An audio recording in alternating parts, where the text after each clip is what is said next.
Jingga pergi mandi ke sungai. Putri Jingga menyuruh Dayang berbaju hijau membawa pakaiannya. Hei kau Dayang berbaju hijau, bisakah kau bekerja lebih cepat? Baik yang mulia, kata Dayang berbaju hijau dengan takut. Cepatlah Dayang, aku tidak mau tahu. Pokoknya jika kau tidak tiba di kereta kuda pada hitungan ke-30, maka aku akan menyuruh Baginda Raja memulangkanmu ke desa. Dasar Dayang tidak tahu diri. Putri Jingga dengan langkahnya yang cepat tiba di kereta kuda.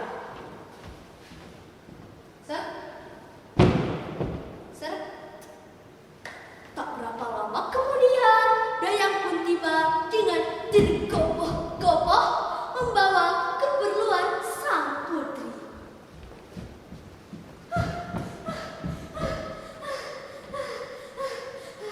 Setup.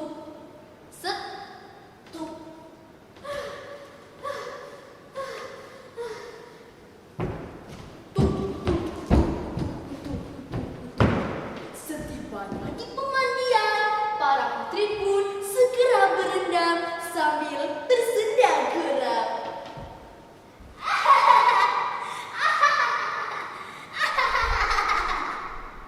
Tiba-tiba ada seorang nenek mendatangi mereka. Nenek itu menggendong cucunya yang masih kecil. Dia membutuhkan pertolongan untuk mengobati cucunya yang sedang sakit. Putri Jingga keluar dari pemandian lalu mengganti baju dan dia menghampiri sang nenek.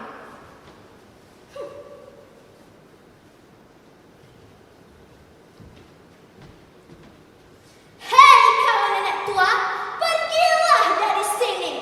Kami tidak ingin penyakit yang derita cucumu menular dan membawa petaka bagi kami.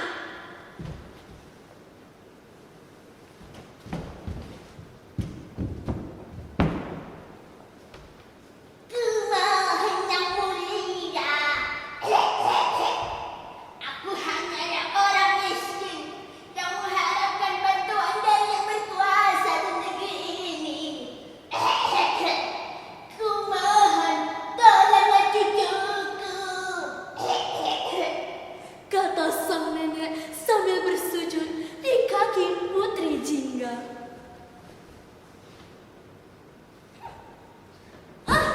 Singkirkan tangan kerupukmu itu, nenek tua.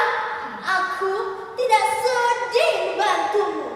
Jangan sampai aku melihat dirimu di hadapan kami. Berani-beraninya kau minta bantuan kepada kami.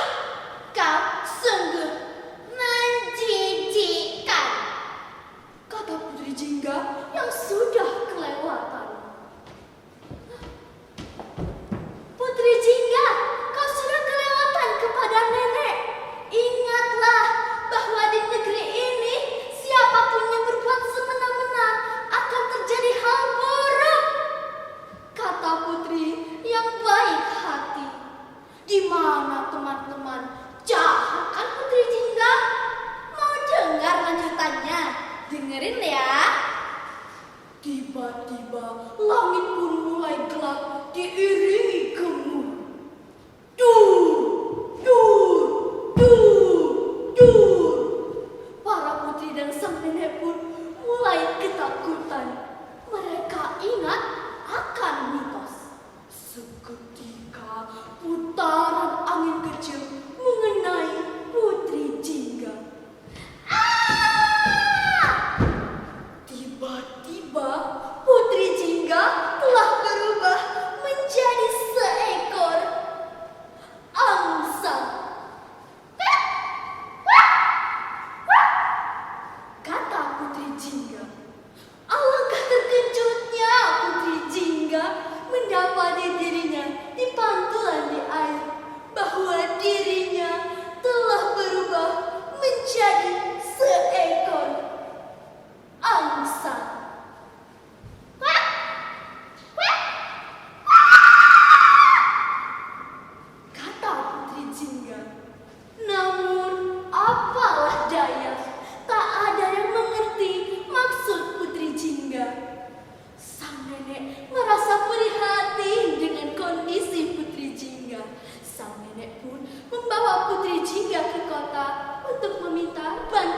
kepada penyihir.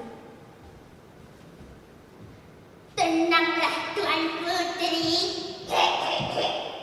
Aku akan membawamu ke tempat penyihir agar kau bisa terlepas dari kutukan ini.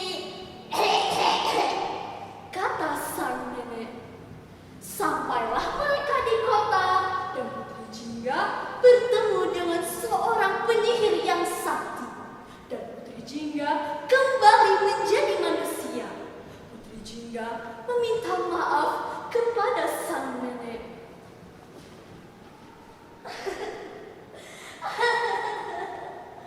Tolong maafkan aku, wahai nenek. Aku sungguh menyesal.